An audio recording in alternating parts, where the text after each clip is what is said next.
주기도문은 하늘에 계신 우리 아버지여 이렇게 시작을 하지요. 그래서 우리가 믿는 분은 하늘에 계신 분이고, 그렇죠? 초월성을 가지고 있다. 나와 똑같으면 우리를 구원할 수 없지요. 또 그분은 아버지라는 사실이에요. 아버지는 나와 일평생 영원히 함께 하시는 분이죠. 우리가 그분을 아버지라고 부르는 순간 우리는 자녀가 되고요. 그럼 우리는 그분의 상속자가 되고 그분이 주시는 하늘의 은혜를, 기름 부음을 우리는 얻게 되는 것입니다. 근데 그 하나님은 인류 모든 공동체, 우리의 공동체의 아버지라는 사실이죠. 그래서 여기서 선교가 필요하고요. 여기서 함께함의 공동체성이 나오게 되는 것이죠. 그리고 이제 6가지 청원으로 구성되어 있는데 3개의 우리 청원과 또 3개의 당신 청원입니다. 3개의 우리 청원은 뭐냐면 하나님 당신의 이름이 거룩히 여김을 받으시며 당신의 이름이, 나의 이름이 존귀해지는 것이 아니라 하나님의 이름이 존귀해지기를 원합니다. 그러니까 하나님께 명예를 돌려드리는 것이지요. 할렐루야. 그래서 하나님을 영화롭게 하는 것, 하나님의 이름을 존귀하게 하는 것, 이것이 우리들의 삶의 목표가 되어야 돼요. 인류와 양식도 중요하고 하나님의 나라, 하나님의 뜻도 중요하지만, 죄 용서받는 것도 중요하지만, 먼저 우리가 기도해야 될 것은 왜? 당신의 이름이 거룩히 여김을 받기를 원합니다. 나의 삶을 통해서, 고백을 통해서. 두 번째 당신 청원 중에 하나님의 나라가 임하게 해달라는 겁니다. 하나님의 나라. 이 하나님의 나라는 뭡니까? 죄로 분리된 우리가 하나님께로 다시 돌아가는 것. 이것이 하나님의 나라가 임하는 겁니다. 창조주께로 돌아가는 거예요. 할렐루야. 창조주께로 돌아갈 때 인생의 모든 결핍이 끝나게 돼 있어요. 결핍. 얼마나 많은지 모릅니다.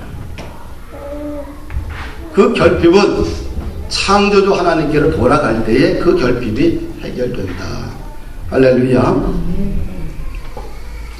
하나님의 나라가 임하는 곳에는 기본적으로 생명 존중 사상이 있습니다.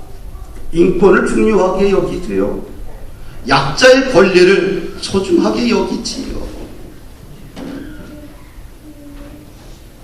하나님의 통치를 받게 되면, 하나님의 나라가 임하게 되면 그냥 가정 속에서도 질서가 세워지고요. 교회 속에서도 관계의 질서가 회복되게 돼 있어요. 할렐루야. 그리고 우리 당신 청원 중에 3번째가 뭐냐면 당신의 뜻이 이루어지기를 원하는 거예요. 할렐루야. 당신의 뜻은 뭘까요? 하나님의 뜻은 우리가 하나님의 아들 예수 그리스도를 믿는 거예요. 할렐루야. 나도 믿고 내 아내도 믿고 자식도 믿고 내 친구들도 믿고 친척들도 믿는 거예요. 이것이 하나님의 뜻이에요. 할렐루야. 하나님의 뜻은 우리가 일생 동안 하나님을 거하는 거예요. 에덴 동산 안에 최초의 인간이 하나님과 함께 거했던 것처럼 그런 일생 동안 주님과 내가 함께 동행하는 것, 에녹처럼 함께 동행하는 것, 내 인생에서 아무 어떤 업적도 이루지 못했다 할지라도 일생 동안 하나님과 동행할 수 있다고 한다면 이것이 믿는 사람들에게 최고의 축복입니다. 할렐루야. 하나님 안에 거한다는 것은 간단해요. 예배를 사랑하고 기도를 사랑하고 말씀을 사랑하고 묵상하는 거예요. 하나님이 내 안에 거하게 되면 자연스럽게 내 속에서 하나님의 영광이 회복되고 하나님의 뜻이 무엇인지를 분별하고 살아갈 수가 있어요. 우리는 항상 하나님의 뜻과 내 뜻 사이에 경계선을 걸어갑니다. 항상 선택의 문제가 늘 우리들에게 주어지게 돼요. 그럴 때 하나님과 거하고 살아가는 사람들은 그 순간에 자기의 이익과 목표를 향해서 결정하지 않고 과감하게 하나님의 뜻을 수용하고 순종하게 돼요. 그것을 위해서 자신의 일생을 드리고 헌신의 기쁨을 누리게 됩니다. 할렐루야. 우리 정원 세 가지 중에 첫 번째가 뭡니까? 일용할 양식을 달라는 거겠죠. 그렇죠? 일용할 양식. 날마다 매일 뭡니까? 하나님의 신뢰하는 얘기예요. 밥을 놓고 소찬을 놓고 간단한 식사를 놓고 거기서 기도하면서 날마다 매일 하나님을 신뢰하고 의지하라는 거예요. 근데 그 일용할 양식이 나에게만 필요한 게 아니라 우리 모든 공동체에게 필요한 거예요. 그래서 거기서 구제가 시작되는 거예요. 할렐루야. 그래서 이웃을 위해서, 다른 민족을 위해서 내 호주머니를 떨어가지고 그들의 최소한 굶어 죽는 것만큼은 해결해 줘야지만 이것이 진짜 기독교입니다. 할렐루야. 오늘 우리 청원 두 번째 중에 죄용서 청원입니다. 우리가 우리에게 죄 지은 자를 사하여 준 것 같이 우리의 죄를 사하여 주시옵소서. 죄용서 청원. 신앙생활을 하면서 가장 힘든 부분이 뭡니까? 용서입니다. 십자가의 사랑과 은혜로 구원받았어 하나님의 자녀가 되어 놀라운 은혜를 체험했지만 정작 삶의 자리에서 손해를 입거나 억울함을 당하면 못 견뎌 합니다. 그래서 결국에는 원수 관계가 돼요. 세상 사람들은 막걸리 한 잔 놓고 푸는데 신앙인들은 도대체 안 풀려요. 왜 그럴까요?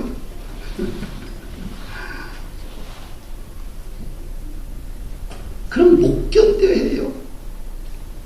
십자가의 사랑은 엄청나게 큰데 그 십자가의 사랑과 은혜를 통해서 내 죄를 용서받았고 내 안에 하늘의 기쁨과 감사를 누리고 살아가는데 정작 삶의 현장 속에서 작은 것 때문에 서로 틀어지게 되면 속상함이 풀려지지가 않아요. 오늘 우리들의 신앙이, 우리들이 믿는 복음이 이렇게 타락해버렸어요. 그 복음이 문제일까요? 내가 문제일까요? 내가 문제예요. 내가. 용서하지 못하고 분노의 마음을 갖고 살면 건강에 좋을까요? 해로울까요? 해로워요. 분노의 마음을 갖게 되면 혈압이 올라가고요. 맥박이 빨라지고요. 그래서 생리적 변화가 일어나면서 심장, 혈관, 내벽에 손상을 가져온다고 합니다. 분노는 면역 기능을 약화시킨대요. 제 근처에 어떤 목사님이 있는데 상처를 너무 받아가지고 분노가 24시간 분노가 끌어올라서 몸에 정상 조직세포를 갖다가 파기하는, 그래가지고 몸에 헌디 같은 것들이 막 일어나요. 이게 피부가 계속 재생되잖아요. 근데 너무 빨리 재생되는 거예요. 이게 시간이, 이게 다 맞아줘야 돼. 그런데 피부가 있죠. 이게 재생이 너무 빨라지는 거예요. 그러니까 어떻게 돼요? 헌디가 생기겠죠. 그렇죠? 왜 될까요? 분노는 면역 기능을 파괴시켜서 몸 전체를 그렇게 망가뜨려요. 그럼 몇 달 만에 그렇게 망가집니다. 막 무섭더라고. 병이 한 번 그 면역 기능이 파괴되잖아요. 이게 불치병이 고쳐지지가 않아. 분노 좋겠어요? 나쁘겠어요? 이게 자기를 죽이는 거예요. 그러나 용서는 정신과 신체에 긍정적인 영향을 이끌어냅니다. 용서를 하게 되면 에너지가 생기고 집중을 더 잘할 수 있고 마음이 편해지고 인생을 잘 보낼 수 있다고 합니다. 죄의 속성들은 감정과 정신과 육체에 엄청난 해악을 주지만 용서는 인체와 신앙생활에 아주 큰 유익을 줍니다. 그럼 도대체 죄란 뭔가? 주기도문은 마태복음에도 기록되어 있고 누가복음에도 기록되어 있어요. 그런데 죄라는 용어를 사용할 때에 누가가 쓴 용어와 마태가 쓴 용어가 틀려요. 누가가 쓴 용어는 하마르티아라고 해서 도덕적인 죄를 이야기하고, 마태가 쓴 죄는 오페일레마타라고 해서 경제적인 의미의 빚, 부채를 말합니다. 왜? 똑같은 예수의 주기도문을 가지고 썼는데 왜 이렇게 단어의 차이가 날까? 누가복음은 대상자가 이방인입니다. 마태복음의 대상자는 유대인들이에요. 그래서 유대인들은 빚을, 죄를 하나님께 대한 빚, 이웃에 대한 빚으로 정의를 했어요. 그러나 이방인들은 유대인들의 습관이나 단어적 의미를 모르기 때문에 죄를 도덕적인 죄라 이렇게 번역이 된 겁니다. 죄 용서 청원은 하나님과 사람에게 죄의 빚을 지었으니 용서하여 달라는 청원이지요. 나의 죄를 용서해 달라고 우리가 기도하면서 마음속에 저 사람은 절대로 용서할 수 없습니다. 저 사람은 나를 힘들게 했고 험하게 했고 나를 못살게 굴었고 나에게 많은 피해를 주었습니다. 나는 저 사람으로 인해서 경제적인 피해와 상처를 받았습니다. 언젠가 반드시 복수해야 됩니다. 이러한 미움과 증오심을 품고서 하나님은 나의 죄를 용서해 주시옵소서 라고 기도하는 것은 예수님이 가르쳐준 주기도문의 이치에 맞지 않습니다. 죄를 움켜잡고서 나의 죄를 용서해 달라고 하는 것은 하나님의 은혜의 법과 거리가 먼 이야기입니다. 먼저 우리가 용서받았기 때문에, 하나님의 은혜로 십자가의 은혜를 용서받았기 때문에 이웃에 대한 용서는 그냥 자동적으로 해야 됩니다. 이것이 성경적인 원리입니다. 우리가 이웃의 죄를 용서하지 않고 하나님부터 내 죄를 용서받을 수가 없어요. 먼저 뭐예요? 이웃의 죄를 용서해야지만 내 죄를 하나님이 그 다음에 용서해 주는 거예요. 할렐루야. 이것이 질서이고 원칙입니다. 질서와 원칙은 변하는 것이 아닙니다. 베드로가 예수님께 질문을 하지요. 주여, 형제가 내게 죄를 범하면 몇 번이나 용서하여 주어야 됩니까? 7번까지 하면 됩니까? 이 질문에 예수님이 대답을 해요. 7번뿐 아니라 7번을 70번까지 해야 된다. 그러니까 하나님의 자녀들의 이웃사랑은 뭐예요? 숫자에 제한이 없다는 거죠. 무제한적인, 무조건적인 용서지요. 이것이 십자가가 우리에게 주신 고귀한 교훈입니다. 할렐루야. 탕자가 재산을 가지고 와서 다 낭비하고 이제 거지꼴로 돌아와요. 근데 아버지는 산 거가 뭔데, 거리가 뭔데, 저것이 자기 자식인 줄 아는 거예요. 달려가서 먹으라고 끼안고 키스를 하고 그 거지 같은 아들을, 모든 재산을 낭비하고는 그 아들을 위해서 목욕을 시키고 옷을 입히고 반지를 끼워주고 잔치를 벌려줘요. 그 아들을 향하여서 너가 왜 이렇게 거지꼴로 돌아왔느냐, 내 가지고 간 재산을 어디다 다 썼느냐, 혼내는 것도 없습니다. 그러니까 무조건적으로 받아줘요. 그것은 무엇을 의미하냐면 하나님의 사랑이지요. 하나님의 사랑은 우리에게 조건을 달지 않아요. 무조건적이에요. 할렐루야. 아멘. 무조건적인 용서가 흘러갈 때 진정한 십자가의 능력이 회복되는 것입니다. 그래서 하나님의 교회가 강력한 영적 권세를 회복하는 겁니다. 하나님의 교회의 강력한 영적 권세는 무조건적인 사랑과 용서가 십자가를 통해서 흘러갈 때만 가능해요. 그래야지만 힘이 있어요. 오늘날 왜 힘이 없는 줄 아십니까? 십자가의 용서와 사랑을 잃어버리기 때문에 강력한 하늘의 능력과 권세를 우리에게 주었음에도 불구하고 그런 능력이 없는 거예요. 소리를 친다고 능력이 생기는 거 아니에요.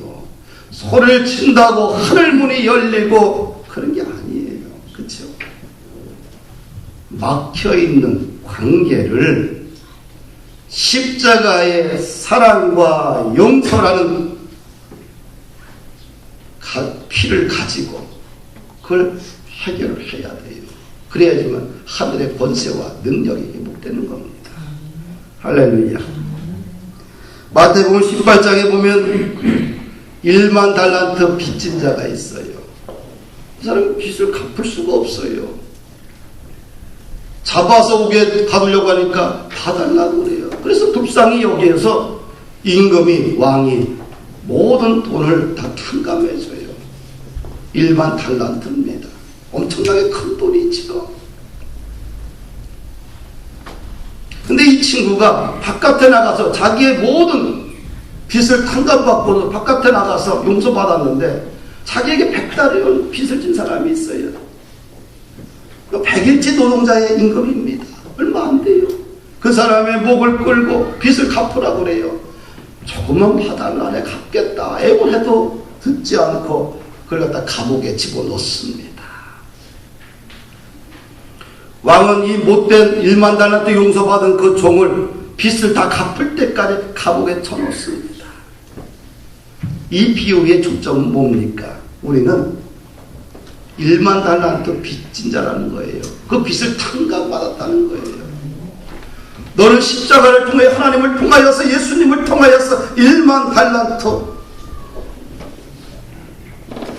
네 힘으로 갚을 수 없는 엄청난 돈을 용서받았는데 너가 주변에서 이웃과의 관계에서 지은 빚은 100달러밖에 안 된다는 거예요. 그 100달러를 용서하지 못해서 그 사람을 갖다가 긍휼히 여기지 못해서 그 사람을 갖다가 치욕을 줘서 그렇게 살아서는 안 된다는 거예요. 할렐루야. 우리는 큰 생명의 빛을 하나님께 줬어요. 인간관계에서 일어나는 많은 문제들이 있지요. 얼마나 많은지 몰라요. 그러나 그것은 예수님이 봤을 때는 100달러밖에 안 되는 거예요. 부모와의 관계 아무리 왼수 시간이지만 100달러입니다. 아내와 남편이 얼마나 믿고 싫어도 뭐해? 100달러. 아무리 친구가 나에게 피해를 줬다 해도 100달러밖에 안 된다는 거예요. 먼저 내 이웃의 빚을 우리가 청산해 줘야지만 하늘 아버지가 나의 죄를 청산해 주는 거예요. 이것이 십자가의 원리입니다. 할렐루야. 시어머니와 며느리 사이에 고부 갈등 많잖아요. 우리 김신자 집사님 며느리가 참여가지고 고부 갈등 없을 것 같은데 있어? 없지?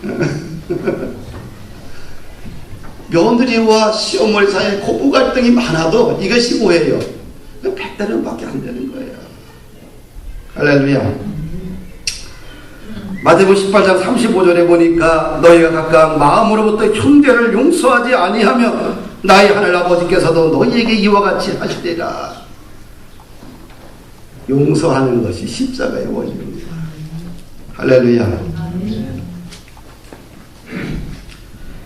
어떤 사람이 이런 글을 썼어요. 제가 읽어드릴게요. 우리가 다른 사람을 용서한다는 것은 상대방의 잘못을 없던 일로 한다든지 잊어버린다든지 원상태로 돌려놓는다는 의미가 아닙니다.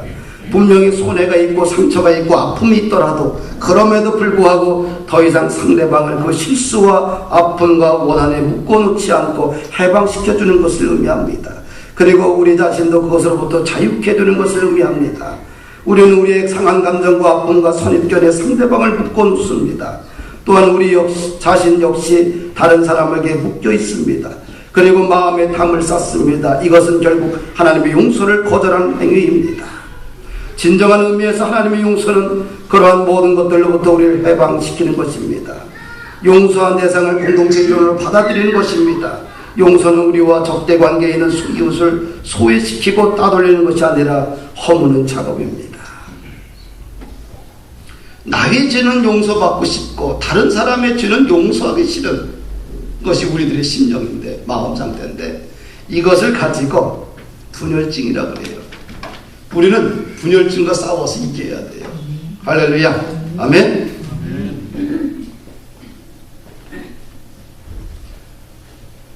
오늘 본문 말씀은 아주 분명합니다. 뭐라고 그래요? 먼저 우리가 우리에게 죄 지은 자를 사하여 준 것 같이 먼저 이웃의 죄를 사해 주고 나서 그 다음에 우리의 죄를, 나의 죄를 사하여 달라, 이렇게 기도하는 거예요. 할렐루야. 죄는 우리의 인생의 축복의 발목을 잡아버립니다. 아멘. 죄는 축복의 씨앗을 갉아먹어버려요. 죄는 하나님과 나 사이의 모든 관계를 다 엉망진창으로 만들어버립니다. 그래서 반드시 우리는 죄를 십자가 앞에 내려놔야 돼요. 우리는 목욕이 있고, 그렇죠? 아침 저녁으로 세수와 발을 씻습니다. 매일 목욕하지는 않지요. 목욕하는 것은 뭐예요? 중생의 경험을 이야기해요. 그것은 한 번이면 족하다고 그래요. 하나님의 자녀는 의롭다 여기는 한 번이면 족해요. 그러나 매일 더럽고 이런 거 씻어내야 돼요. 손발을 씻어내야 돼요. 얼굴 씻어내야 돼요. 그렇죠? 그래 깨끗하게 살 수가 있어요. 우리 속에 묻어있는 먼지와 같은 죄들을 날마다 십자가 앞에 씻는 거룩한 작업들을 해야 됩니다. 죄를 묵인하게 되면 우리 인생의 축복의 씨앗들이 다 말라버려요. 잠언서 28장 9절에 보니까 사람의 귀를 돌려 율법을 듣지 아니하면 그의 기도도 가증하니라. 28장 13절 보니까 자기의 죄를 숨기는 자는 형통하지 못하나 죄를 자복하고 버리는 자는 불쌍히 여김을 받으리라. 여호와의 손이 짧아 구원하지 못하심도 아니요 귀가 둔하여 듣지 못하심도 아니라 오직 너희 죄악인 너희와 너희 하나님 사이를 갈라놓았고 너희 죄가 그의 얼굴을 가려서 너희에게서 듣지 않으시게 함이니라. 죄지요. 만일 우리가 우리의 죄를 자백하면 그는 미쁘시고 이로써 우리의 죄를 사하시며 우리를 모든 불의에서 깨끗하게 하실 것이요. 할렐루야. 죄를 짓는 것은 빚을 지는 것입니다. 근데 우리의 죄를 날마다 십자가 앞에서 고백하고 회개하게 되면 자신의 빚을 해결하는 것이에요. 그래서 십자가 앞에서 죄를 고백하는 것은 내 빚을 날마다 해결하는 거예요. 할렐루야. 그래서 순간순간마다 하나님 우리의 죄를 용서해달라, 나의 죄를 용서해달라 기도할 수 있는, 간구할 수 있는 우리 공동체가 되기를 원합니다. 말씀을 정리합니다. 바리새인적인 소극적인 경건주의가 안 된다는 거예요. 우리 인생에 온전한 샬롬이 임하기 위해서는 손발 씻고 그냥 음식 청결하게 먹는 것 갖고 안 돼요. 오늘날 우리 기독교의 문제가 뭡니까? 소극적인 경건주의예요. 그렇죠? 그냥 술 안 마시고 담배 안 피고 제사 안 지내고 그냥 11조 정도 하고 주일 성수만 딱 하면 된다. 이 정도 가지고는 안 돼요. 소극적인 경건주의 가지고는 진정한 샬롬이 우리 인생 가운데 임재하지 않습니다. 우리 안에 더럽고 취한 것들로 가득 차 있는데, 불신앙으로 가득 차 있는데, 하나님을 의존하고 신뢰하는 것을 거부하고 있는데, 하나님에 대한 단순한 순종을 포기하고 있는데, 이웃에 대한 증오와 무시와 무관심이 우리 마음에 가득 차 있는데, 단순한 소극적인 경건주의 가지고는 우리 인생에 진정한 샬롬 평화가 찾아오질 않아요. 우리 인생에 진정한 샬롬이 오기를 원한다고 한다면 적극적인 경건주의가 필요해요. 할렐루야. 하나님의 나라가 임하게 달라. 하나님 통치를 받겠다는 거예요. 그렇죠? 인류와 양식을 달라는 기도는 일생 동안 하나님을 의지하고 신뢰하고 살겠다는 겁니다.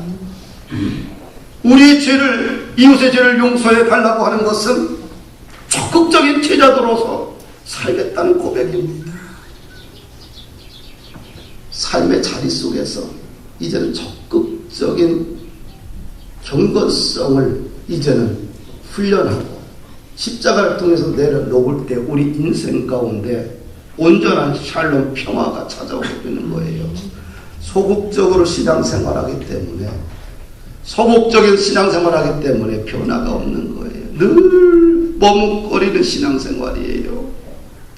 늘 이쪽도 저쪽도 아닌 중간이 외줄 따고 가는 것, 인생이 얼마나 그거 힘든지 모릅니다.